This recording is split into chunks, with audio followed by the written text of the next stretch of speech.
oltin medallar sari, kubok sari. Muhammad Hakimov, Mo'minxon Bahodirxonov, Miraziz Abdukarimov, Sadriddin Hasanov, Nurbek Sarsenbayev, Muhammad Habibullayev, Sayfiddin Sodiqov, Muhammadali Musaxonov, Abubakir Shukurullayev, Azizbek Erembetov,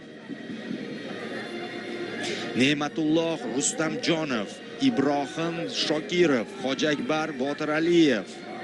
Amirxon Murodov, Akbar Muhammadov, Bahodir Ezbaskanov, Abdulloh Fazliddinov, Behruz Saidmurodov, Azizbek Abdumominov,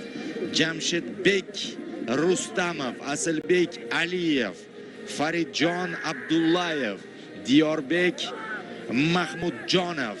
bosh murabbiy Islombek Ismoilov va uning butun murabbiylar shtabi hammasi